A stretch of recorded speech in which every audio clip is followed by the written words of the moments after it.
Golden State Media Concepts Sci-Fi Podcast. Together we dive into the world of sci-fi and science fiction. From episodes of Star Trek, Star Wars, to The Walking Dead, Resident Evil, all the hot new science fiction movies from the backdoors of Marvel or DC. The Golden State Media Concepts Sci-Fi Podcast. You'll never look at science fiction the same way again.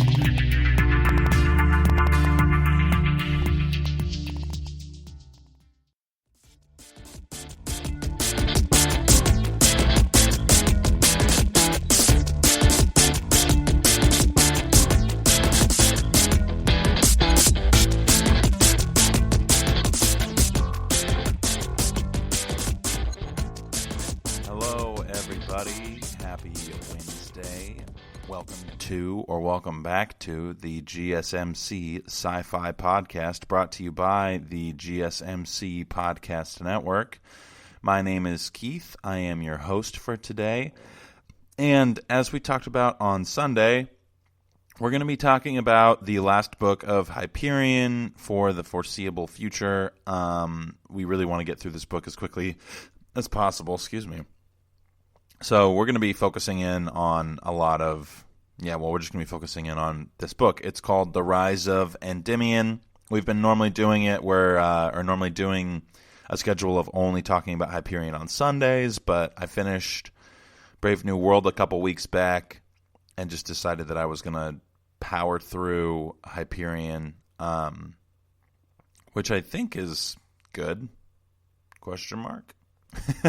I'm personally very excited about it. On Sunday, I spent like the first 10 minutes of the podcast just singing Dan Simmons' praises and talking about, why the book does certain things the way that it does them. Kind of summarized a lot of what happened in the first few chapters. We kind of glazed over what was going on with Ania and Abetic and Endymion a little bit. If I'm being honest, there wasn't really a lot there in those first couple chapters.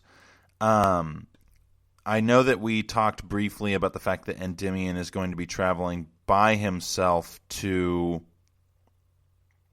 find the ship that Ania and Abetic, to find the consul's ship.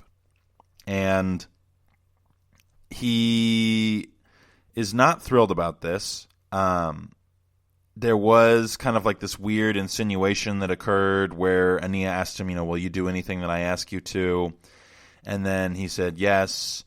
And then he ultimately decides to go, or doesn't decide to, but really, chooses to obey Ania's order of telling him to leave.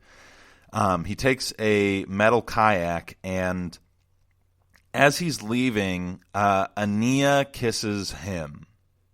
So that's definitely interesting. We were kind of expecting that, or I was at least expecting that at some point. It kind of was like inevitable because we know that eventually they do become lovers. So, I think Dan Simmons handled it in the right way as far as that content is concerned. This is really, in my opinion, one of the first truly kind of questionable decisions that he's made as an author. The fact that Endymion and Ania end up becoming like romantic partners eventually in the first place is a little odd because, it's not exactly like Ania would have had any other choice of person to fall in love with. I think that, obviously she is traveling around the galaxy, I don't want to say like masquerading as, because she is like this chosen one type thing, but she's just flying around the universe through Farcaster portals, not really like, in a position to have an organic type of upbringing or growing up experience. So, it feels a little bit like borderline what's the word I'm looking for? Stockholmy. But I think overall, Simmons does a good job of kind of like making it clear that there are delineations in the periods of time between when Endymion is like viewing her as a daughter or as a sister, and then viewing her as like an adult, and eventually, I'm sure that we'll see him view her as like a fully actualized woman who he is in love with. I mean, like, she says that she loves him, and he's already said that he loves her, and it didn't feel romantic either time necessarily, but like, it is.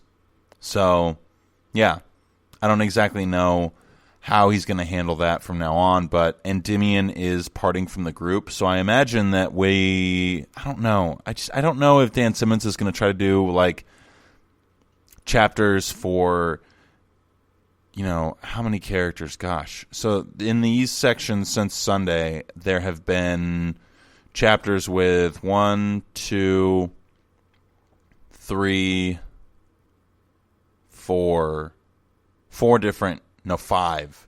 Like 5 different character groups. We have the Pax Mercantilis, who it seems like they kind of like that's what the Templars moved into, as being that like intelligence gathering agency. And then we have the Inquisition, and then we have Father Captain de Soya, and then we have the Radamanth Nemes and her group, and then we have Endymion and his group. And so that's already 5 different like characters. And if this is anything like the Fall of Hyperion, then we're going to pretty quickly see a transition into more, like, all these characters that seem kind of innocuous are going to eventually start getting their own chapters. Like, the Fall of Hyperion was when we got the Keats, or the second Keats, Cybrid got his own chapters, and Maina Gladstone got her own chapters, and then all of the different little offshoots of groups who were the Pilgrims got their own chapters. Like, it was a lot to keep track of. So I'm wondering if that's what's going to happen with this book, which, I mean, it would fit the pattern of Simmons' writing. So, and it does seem like he enjoys patterns. He's very cyclical, both in his portrayal of characters and other things that he does.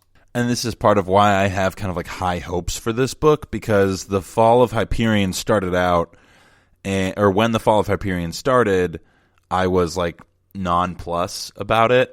If I'm being honest, it's well written, but it just didn't really hit me the way that Hyperion did, where I was immediately engrossed in the world.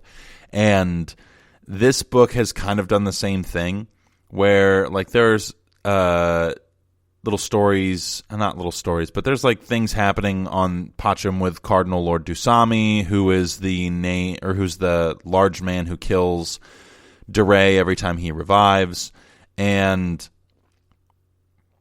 sorry, I just had a thought.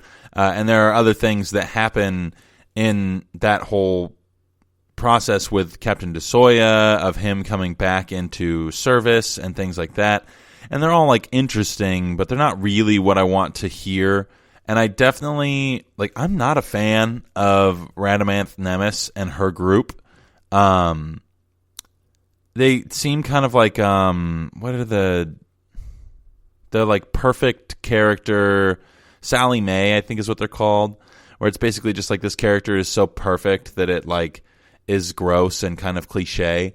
They feel like the Sally Mays of like combat, where, unless some sort of like random weird thing happens, there's no way that they're going to lose.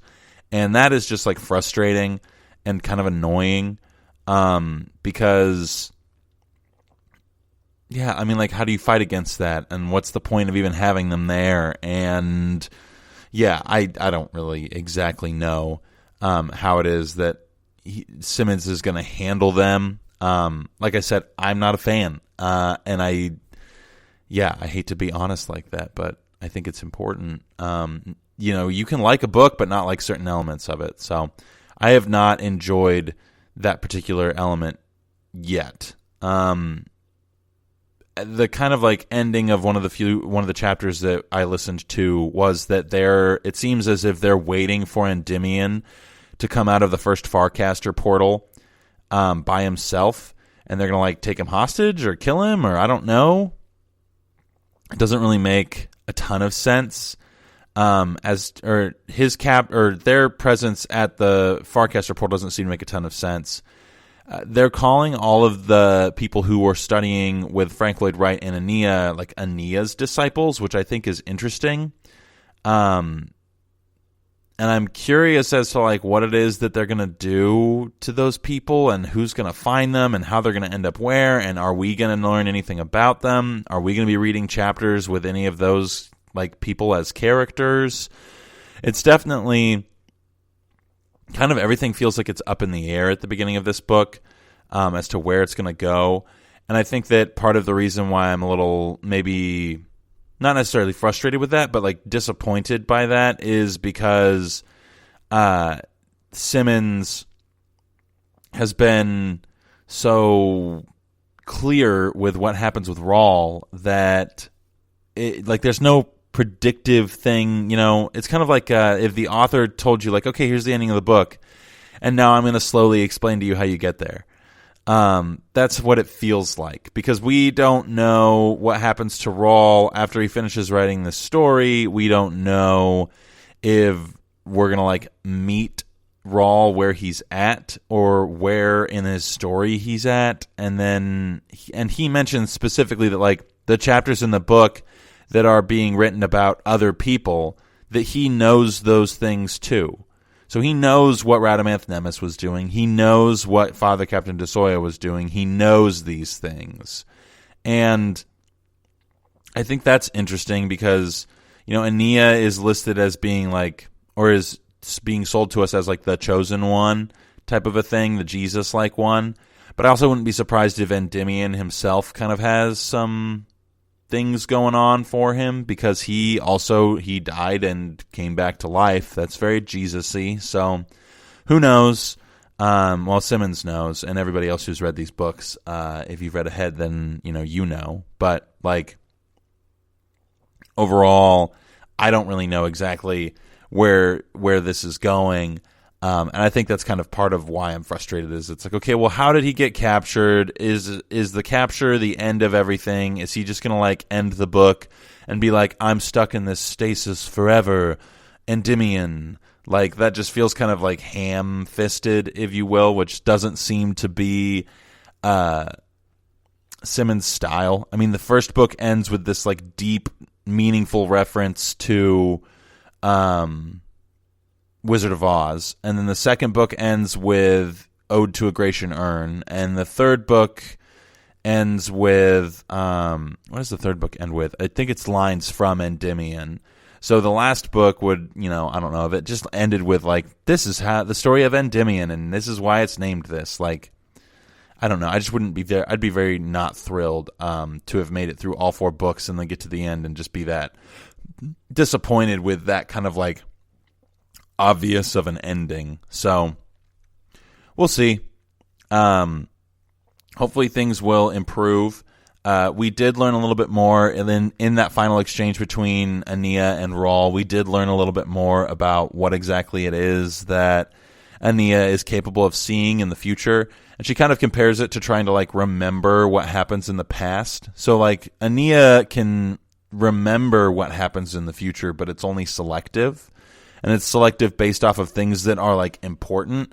And she uses this example of a thing that Rawl,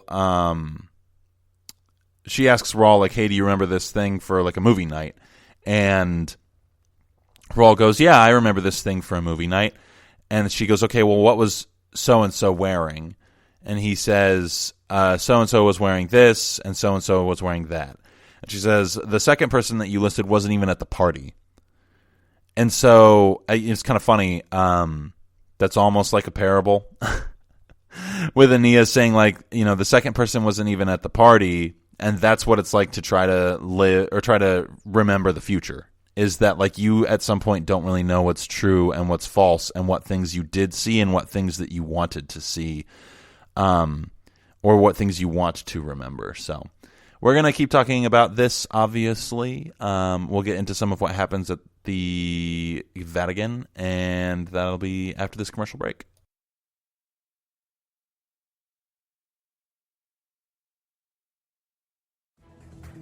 Want to find out what movies to go see? Then check out the GSMC Movie Podcast. It's your ticket to the latest movies, whether it's a new blockbuster event, romantic, comedy, or action flick. This show has got it all covered. They talk some what to go see now, don't bother, what's hot on Netflix, and everything in between. That's gsmcpodcast.com/movie-podcast. When it's all about the movies, it has to be this new show. Don't forget to like them on Facebook and follow them on Twitter. Visit gsmcpodcast.com for more info.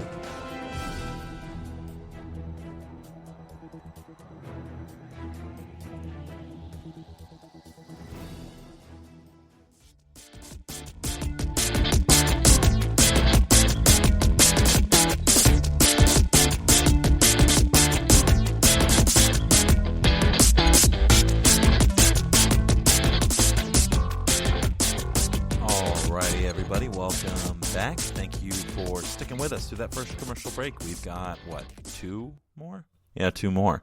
So right before the break, I was kind of just talking about what is happening with Endymion, Ania, and Abetic, and I had mentioned that Endymion was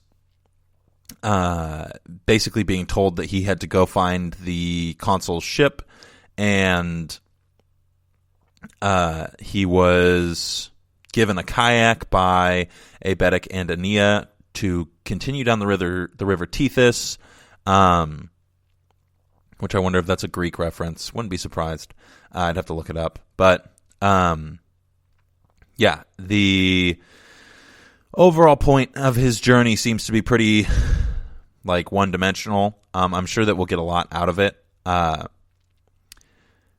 When he gets into the river, he gets into the Mississippi River, which I thought was, I guess interesting. It seems like the geography of where they're at is a little confusing because they're supposedly right outside of St. Louis, because once Rawl gets on the river, he goes down it and finds St. Louis, and it's in Missouri, and they talk about the arch that was built there, and Dan Simmons gets in some, I don't know if I want to call it smarmy, but quick critique of the ideas of Manifest Destiny, which has been something that he consistently seems to kind of rail against, is this idea that humans should continue to expand indefinitely because we're somehow predestined to do so.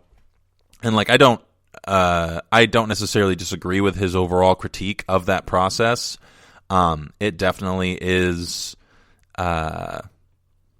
less than desirable the way that we do, or the way that humanity has done things as far as expansion is concerned. A lot of his critique seems to be focused on America and the way that America has done expansionism, which I think obviously, in part, that's pretty heavily influenced by the fact that Dan Simmons, I believe, is from America, and the way that history is taught in America kind of always has us being the good guy in the expansion that we do. If you've taken history courses, you're probably familiar with the term the white man's burden, which is something that was kind of an idea originated by British colonialism and imperialism, where they thought that it was their responsibility to kind of civilize the savages, if you will. But I think generally Simmons does a good job of kind of subtly critiquing these things that we don't necessarily think about or talk about. And I think that is part of what makes this book so good, is that there's just layers of there's just multiple layers of opportunity.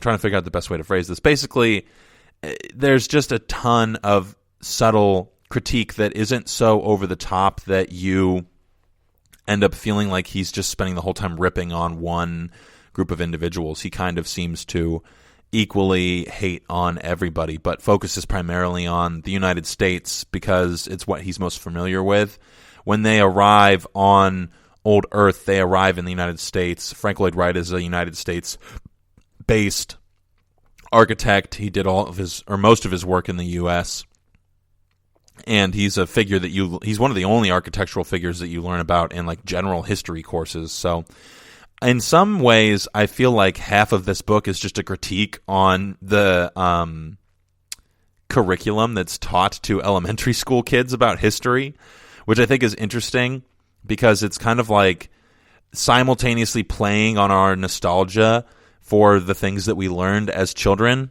while critiquing the things that we learned as children, which is a pretty good writing mechanism in my opinion. But I don't know I'm sure we'll talk about that more eventually, but I kind of want to continue on with Rawl's story here. So Rawl gets in the river. It's a little dangerous. There's some nice descriptive fluid language, as we know Dan Simmons is wont to do. And he gets to St. Louis and finds out that it was destroyed prior to the Great Accident, but the ship AI that he uses on his comm log doesn't know why. And the ship AI on the comm log is like a very small representation of the overall ship's capabilities. It's I don't know exactly the best way to phrase it, but I would just say it kind of is arguably a really,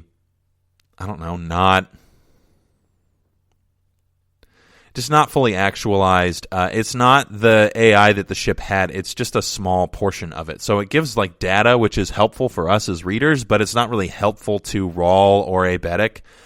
It's helpful in the sense that like it was the way by which DeSoya and Key communicated with Rawl and Abetic and Ania when they were on God's Grove, but other than that, it hasn't really proven to provide a ton of information. When they were on Draconi Septum, they still couldn't get it to give them a bearing on their direction. Rawl had to use a different form of directional instrument, I guess would be the best term for it, in order to figure out where his bearing was.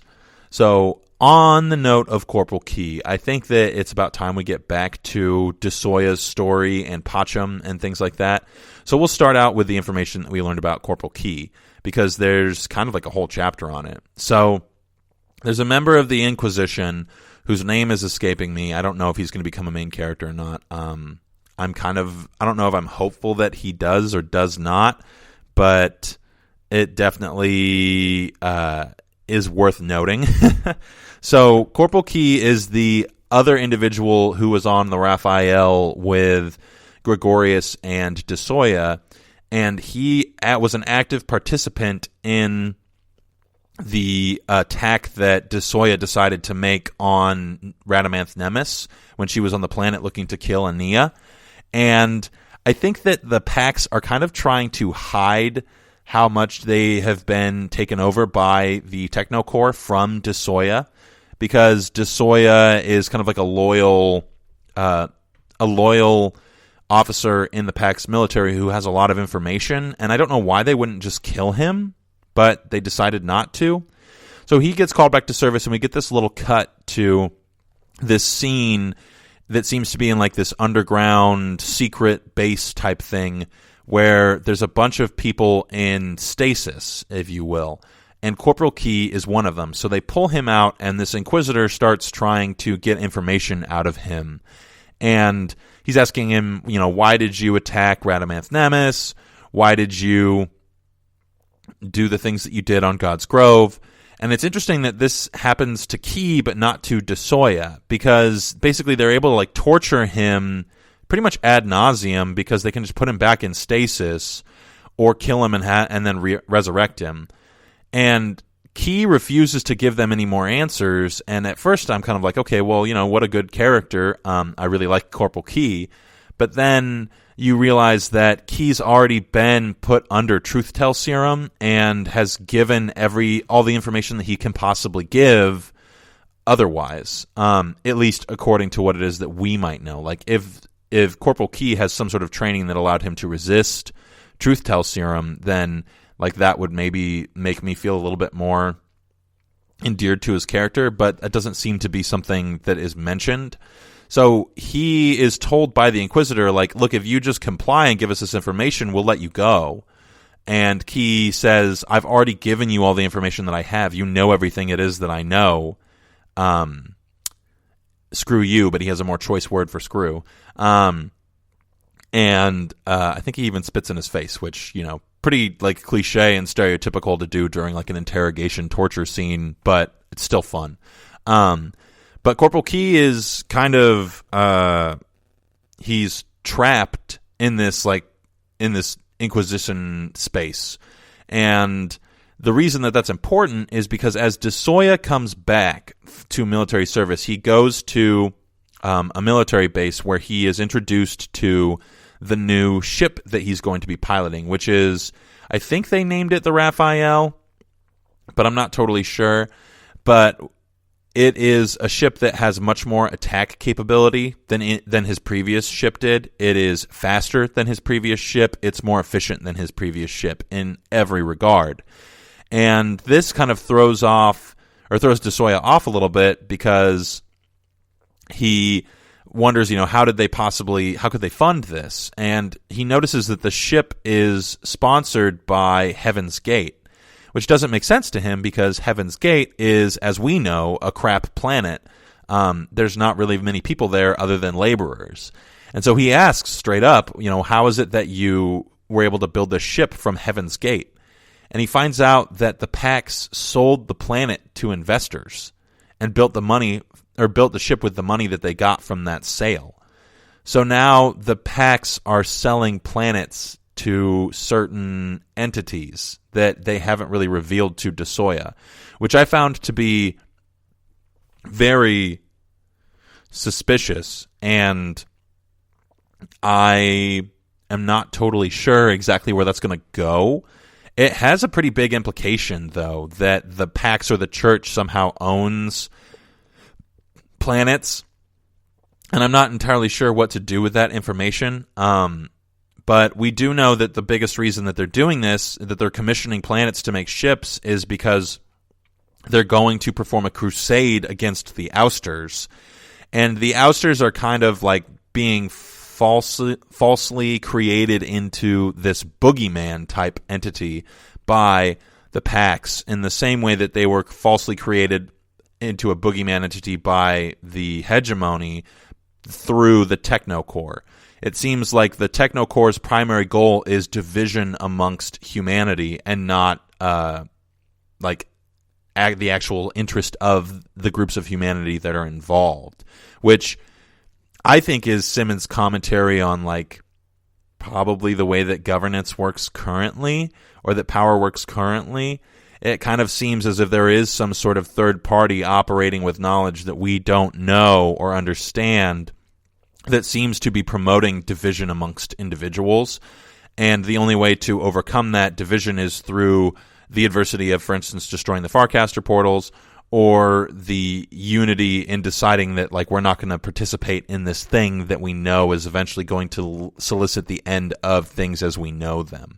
And so I think that that's kind of Simmons' roundabout way of maybe talking about some of his more outlandish conspiracy theories about leadership. I would guess that he has some of those. It seems like he's very much kind of like a libertarian in some ways, because he's constantly ripping against organized governance, whether it's the Church or the Technocore, who has their own set of division, or the hegemony, which was really just a game to most of the people who were involved in it, a game of politicking and sponsoring and, corruption and things like that. And it seems like that particular aspect of human culture hasn't really changed in the 300 and some odd years since the fall of the hegemony. It's just been kind of co-opted by the Pax and by religion. So, like I said, when De Soya figures all this out, he requests his old crew back. He says, I'd like to get Gregorius and Key back. And the officer in charge of the station tells him that Gregorius is probably available. He'll need to arrange for a transfer, but that Key died. So according to everybody, Key is dead, but we know that he's not. In the same way that according to everybody, DeRay is dead, but we know that he's not. So there's some more important information that comes up with that, and we'll talk about that right after this quick commercial break.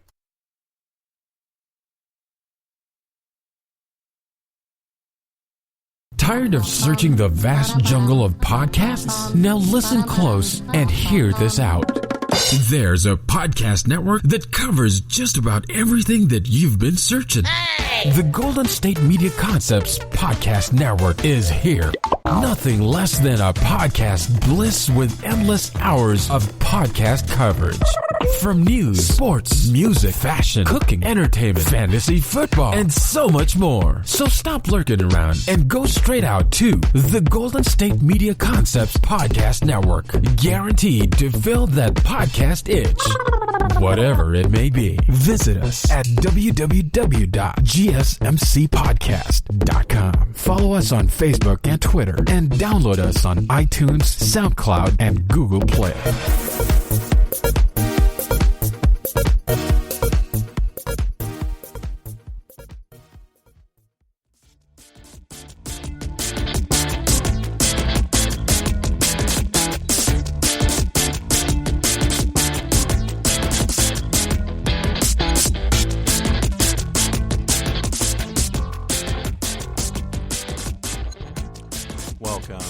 Everybody, we are still on the Hyperion train, which might be the new name for this. I don't even know. I haven't named this podcast yet. But we are currently kind of talking about what's going on with Father Captain DeSoya and the Pax Military and the Church and the Techno Corps. We were talking about Corporal Key previously. We're basically finding out that there is a whole lot of corruption occurring within PAX leadership, where they're basically just kind of like manipulating people behind closed doors into thinking that the church is still in charge.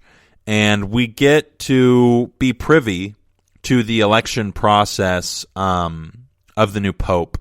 And they decide that they're going to go with acclamation again, which is the process by which they all are, quote-unquote, led by the Holy Spirit to nominate someone, and that person is nominated and voted for unanimously. And so, wow, I already forgot his name. The father, I mentioned his name earlier. Why can I not remember his name? I don't know. I'm terrible with names, apparently. But the guy who is in charge of, who's kind of like the head honcho, the cardinal, who's basically in charge of, he's the one who kills DeRay. He's in charge of making sure that things continue to run smoothly. We find out that he bribed like 90% of the cardinals into saying the name of a specific person. And that person is Pope Urban, the Samad or whatever. And the reason that that is important is that, and what this is what DeSoya realizes as the announcement is made of who the new Pope is going to be, is that Pope Urban, I guess, is the one who made the initial announcement or decree about the Crusades back in the day. Way back in the day, actually. And so when DeSoya hears that Pope Urban is the one who's elected, he's surprised, and everyone is flabbergasted because it's been Pope Julius for the longest time. But then it's revealed that Lenar Hoyt is still the Pope. They're just changing his name. And I think that this obviously is, a ploy by the Technocorps in some regard. But I find it odd that the Technocorps seems to be like finding some sort of satisfaction in like the showmanship of what it is that they're doing. It's almost as if like part of the actualization process of their machinations is the ritualistic manipulation and collective conscious belief of the individuals who are within the PAC's like military and leadership structures. Because like I mentioned in Hyperion and the Fall of Hyperion, it kind of doesn't make sense to me why the Technocore doesn't just like take a death wand or take a death bomb to every planet they want to, and why they don't like do a bunch of other things that would basically solicit them exactly what it is that they're looking for without having to go through all the rigmarole of manipulating people in the way that they're manipulating them. Because if they have the Farcaster technology, if they have all these other things, then what's preventing them from just doing the thing that makes the thing happen that they want to happen? It seems kind of nonsensical that they've got like this interest or these interests lined up with all these other places, and that they're operating in the way that they're operating.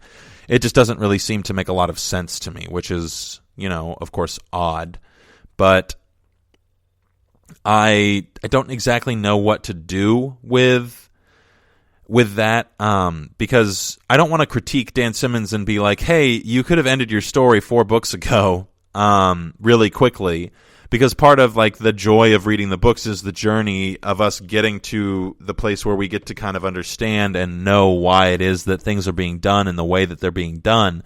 But at the same time, it feels kind of cheap that the Technocore is doing things the way that they're doing, because it almost is like forcing more story and more plot, because they could have easily just operated in a more direct fashion and gotten what it is that they were looking to get. So I'm not entirely sure why it is that they're like naming Pope Julius Pope Urban. Like, what purpose does that serve for them and their machinations? And like, if the purpose is to manipulate the general populace of the Pax, then like they're no longer benefiting from the usage of Farcaster portals to use the neurological energies of people as they go through the portals. They're basically just doing it for the sake of doing it, I guess. But I think that, as Simmons has mentioned, his kind of belief structure is that or at least the belief structure in the book is that the God of the humans was created by the collective consciousness of humans, and it evolved into being in conjunction with the human race. And so as the human race evolves, so does their God. But because God at some point reaches the echelon of existence and is fully actualized, the perfect God and the evolving God exist simultaneously with each other, and we interact with different aspects of that being's fully actualized form in different capacities. I think that eventually the argument from Simmons might be that it's humankind that evolves into God and then into omnipotence through either like technological means or spiritual means or what have you. I think the presence of like the lions, tigers, and bears in the megasphere is part of that whole equation, according to him. But he's mentioned Zen ideas several times, and one of the big sticking points for a lot of Zen Buddhist belief structures, I believe, is that you are God and you're trying to actualize yourself as God in some capacity. And because he's quoting that frequently, if I had to guess, I'm thinking that of his statement is going to be that eventually humans become God, and in their becoming of God, they realize that they have to do something to influence the past to solicit a better future. And so their attempt at doing that is to go back in time and like propose religious beliefs to people. I'm not entirely sure exactly how that's going to work, but Simmons seems to do a good job of saying like, this is just the way things are, deal with it. So I wouldn't be surprised if the ending of the book is basically like, and things kept on going until eventually we evolve into God, and then we try to do the whole thing better again. And it's just this big, giant cycle of rinse and repeat in an attempt to be better or do better than we had done in previous iterations. And I think that would be a decent ending to the series. I would be interested in how he gets us there. But all that to say, I don't understand why it is that the Technocore has to be so I don't know, just like manipulative. It doesn't really make sense to me unless they gain some sort of power from belief structures that have to do with them. Like, it could be that religion is this pernicious plot by evolved or by the evolved forms of the Technocore that exist in the megasphere that originally existed in other spheres and kind of moved out, and so that Technocore is responsible for religion in some capacity, so the Technocore is God. I wouldn't be surprised if that was something that Simmons tried to propose to us as well. It seems to me that he's generally pretty anti-religion, just because of all the awful things that have been created because of it. I mean, like the church being the Catholic Church and the bad decisions and the Crusades and things that have been made by those individuals are kind of like his main supporting points. So I wouldn't be surprised if he were to like try to say at the end of it, religion in its like actualized form was created by the Technocore, and the Technocore is Satan, and that's where this dichotomy comes from. But like they couldn't say it outright, because if you tried to explain that to people who lived in whatever time, the Jewish people began to exist, if you tried to explain it to those people, they wouldn't have understood it. So they had to create this like mystical kind of thing. And so now the Technocore is trying to like convince more people to believe in their aspect of it so they gain more power or something like that. It seems like belief as a thing, or belief as an idea, gives power to things in this book, as is evidenced by the fact that like God is brought into existence by the collective belief of humans, according to Simmons' statements from earlier books in the series. So there might be something about the Technocore that needs to be actualized through the collective belief of individuals, and the best way that the Technocore has deemed to do that is to manipulate them by becoming an intrinsic part of the most powerful religious sect, or making the most powerful religious sect more powerful by giving them cruciforms. So there's a lot of speculation happening here from my part, and not from DeSoya's necessarily. But I think that it's important to talk about these things, because as we go through the book, I just think it's fun to kind of be like, oh, I was right, or oh, I was totally wrong, like I was with thinking that DeSoya and his crew ended up becoming the Pecora. Like I was completely off there. But the nice thing about this book and the way that Simmons has handled all this material is that because it's like, time travel is one of the primary, or time being, fluid is one of the primary themes of the book. The amount of things that can happen and then be explained later, or happen and then make sense of things that happened in the past, is almost infinite, and that makes it kind of more exciting and mysterious in a lot of ways. So that is that.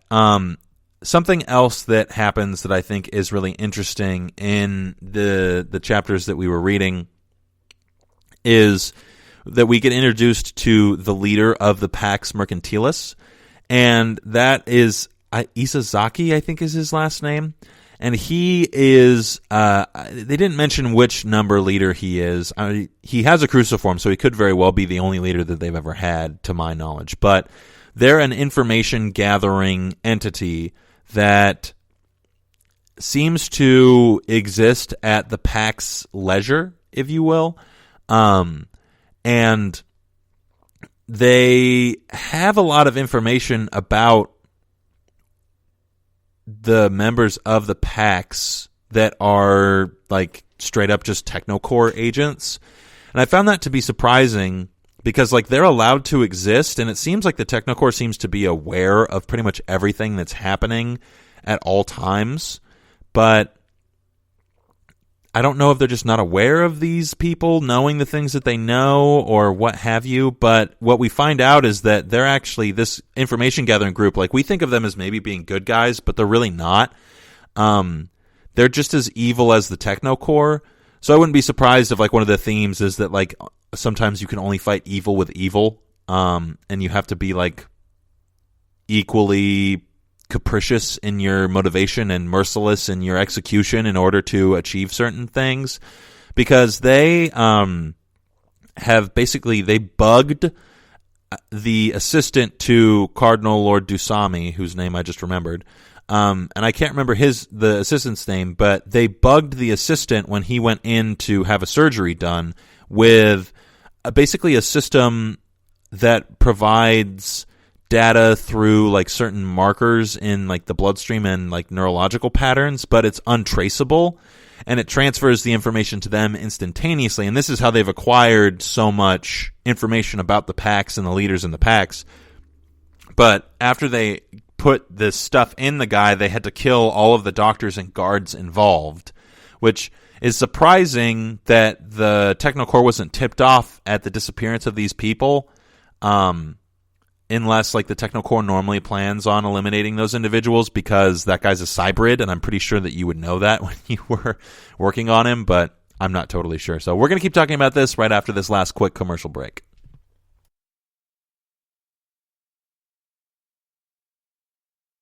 Watching TV has changed over time. Streaming has become the new norm. That's why Golden State Media Concepts television podcast dives headfirst to the world of cord cutting. Want to be on the loop of what's hot in Netflix? Or if it's not a preference, what about original shows in Hulu? We've got you covered. Join us as we fill in the blank and talk about movies to stream and what show you should be binging. This is the Golden State Media Concepts television podcast.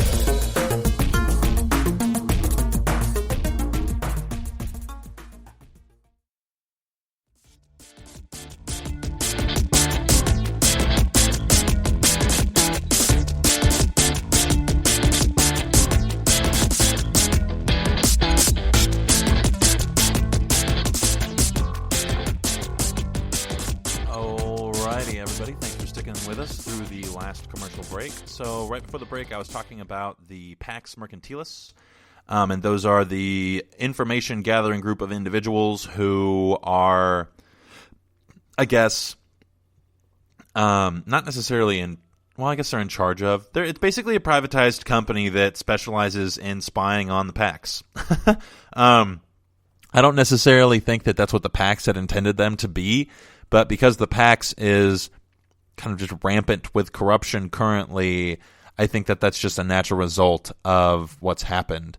This Isazaki character seems to be very similar, in my opinion, to Maynard Gladstone, where he kind of has like this odd sense of being inhuman, in that he doesn't really seem to share a lot of like the desires that we would normally expect like a guy to have.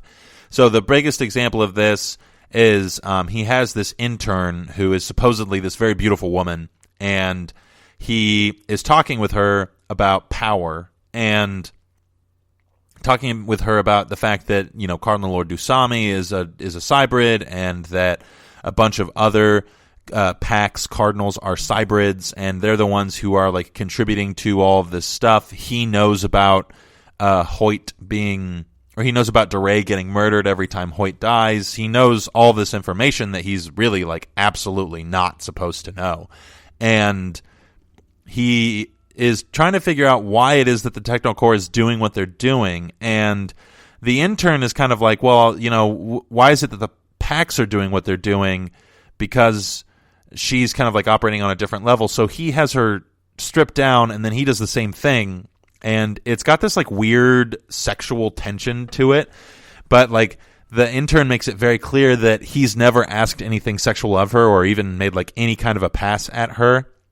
And he doesn't touch her, but he points to the cruciform on her chest and then the cruciform on his chest. And it's kind of this like weird silent acknowledgement where it kind of almost feels like they're saying, we can't say what it is that we want to say out loud because they're always listening. I think that's the implication that's being made, and I wouldn't be surprised if the cruciforms are kind of like the new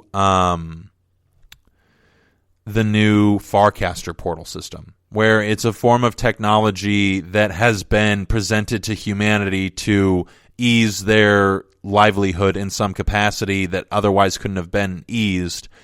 And from that thing, the Technocore is garnering power and influence and sway in their desire to eventually eliminate humanity as a resource. And so they're just kind of collecting all of this data every time someone dies. And when they get resurrected via the cruciform, it is like from the data, it's kind of like going through a Farcaster portal, which, you know, I think that's actually a pretty good hypothesis in my opinion. So it would make sense that the Technocore really knows everything about everything that's going on with anyone who has a cruciform. And these two individuals have one. And he says this is where the true power is. The true power is in the control of resurrection. in the same way that when Gladstone is kind of realizing where the true power lies in the hegemony, it's in the Farcaster portal network system. And so I think that what we're going to see is that we're going to have to find a way to negate the cruciform and accept death, but that's even harder to do than accepting the fact that you're not going to be able to travel anywhere you want at any speed that you want anymore. It's kind of like an even more meaningful manipulation of the human race, because now, like, instead of the limitation being where it is that you can go, the limitation becomes how long it is that you can survive or live. And they're playing on an even more base instinct than they were originally playing on. And that is kind of terrifying. I also think that there is something, like, the labyrinthian worlds keep on coming up. I can't remember I think Radamanth Nemes mentions, so I guess this would make sense to start here. So, in Chapter 6, I kind of already talked a little bit about it when Rawl was going down the River Tethys. He ends up getting farcasted to Lucis, or Lucis, and that's where Braunlamia is from, and it's where the first Keats Cybrid personality, like, it's where we got to learn about him. It's where they hit out, it's where they fell in love, it's where Aeneas was conceived, and all of those things.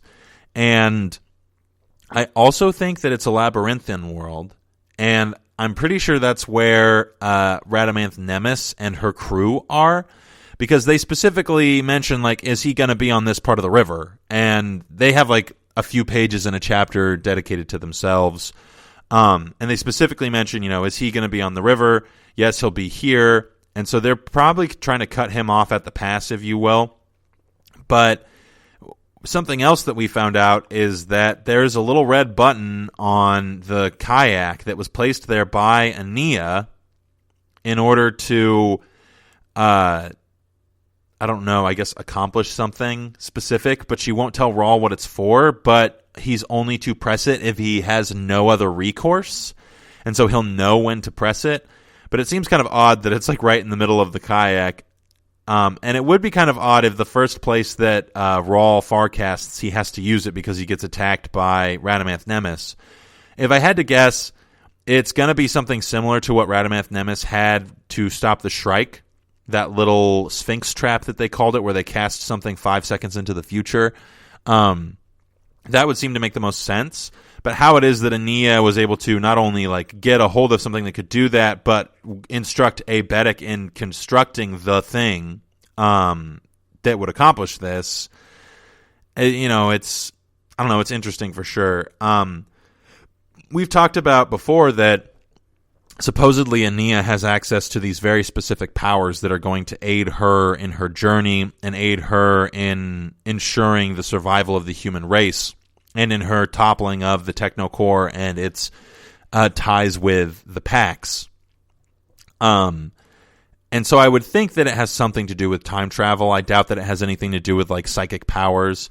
My guess is that certain cybrids are privy to these types of powers because of the existence that they have between both, like, the concrete material world and the spheres of the data mega and metasphere world, which seem to be coming up quite frequently. And also apparently some of the megasphere entities exist on Earth. When Aeneas and Rawl are flying to the Mississippi River so that Rawl can get on the river to go down the River Tethys, he sees these little fires in the middle of a desert and asks Aeneas if that's, like, her alien friends. And she says that they're not aliens or friends, but that they are, in fact, the entities from the megasphere. And they're existing just kind of out there in the open on old Earth. And I think that that's really interesting, because I'm curious if they're like cybrids or how it is that they have concrete existence and why it is that they have that existence on Earth but nowhere else. It seems like they might be similar to the Shrike in some capacity, and that they're, like, bound to a place, but they can operate other places. I'm not entirely sure. Another thing that's interesting to take note of is Radamanth Nemes has a discussion about the Shrike and how she claims that she beat the Shrike, but the people who are with her are like, no, you didn't beat the Shrike. You sent it 5 seconds into the future, which ultimately is what cost you being able to do what it is that you needed to do. And so they give her and the rest of her crew like more anti-Shrike material. But I'm still not entirely sure, like, I don't know. The Shrike has been my favorite character throughout all of these novels. I know that it doesn't have a personality, but I am super curious as to what exactly it is and how it came about. I had a guess that it was created by the architect that Ania would learn under, but it clearly wasn't, unless like all of these larger-than-life personas ultimately contribute to one megasphere persona, or they're aspects of a megasphere persona. I was talking earlier about what like the ultimate kind of point of this book might be, and it might be like there's a theory out there that we're all pieces of the same personality attempting to find actualization in the world that we live in, and as we die we are reincarnated in different aspects until like, or in different ways, until our personality becomes complete and part of the whole. And I wouldn't be surprised if that's something that Dan Simmons wants to incorporate into this book as well. And so the individuals who come back as cybrids are based off of personalities of people that had like, I don't know, some sort of like notoriety or fame or an amount of belief associated with their personality. So they become these kind of like weird, not demigod quite figures, but like just well known enough to where like the belief of people in their work or the reading of their work kind of gives them some sort of power beyond like, or power around time, because their legacy lasts well into the future. But not entirely sure how that's going to play itself out. But all of that to say, I think that we're probably going to see this little red button used pretty quickly. Though I will say, Rawl starts talking about how he wants to go on this like long, lavish description of his journey across all the worlds, and he's not sure if he's really wants to do that, because we're supposed to be like reading the book in like, it's supposed to feel like live, kind of like a live broadcast, almost like a podcast, where we're kind of going through the process with him as we're reading. Almost like we're privy to his thoughts, because he already said that he burned or eliminated the first manuscript of Endymion. So how is it that we would have gotten a hold of it, kind of a thing? So I'm thinking that there's some sort of aspect of like this being the future that we're remembering that's going to be incorporated into the book. I feel like we're getting into a place where a lot of like mysticism and metaphysics type things are going to become more prevalent in Dan Simmons' writing. And we're just going to start kind of getting a broader picture of what it is that's going on, so that we can understand why it is that things are happening the way that they're happening, why it is that Rise of Endymion now knows these things that he's writing about that he wasn't there for, and things like that. But back to the red button, if he's on Lussus and he sees all these people who are like, oh, hey, what's up? And it just seems kind of odd to him, because he's like, yeah, I just came out of thin air and none of y'all noticed. He talks about how the planet is accurately described as a hive because it's just kind of buzzing with activity. And he goes on this like reflective kind of, not rant necessarily, but just this reflective process of like thinking about why it is that things kind of are the way that they are,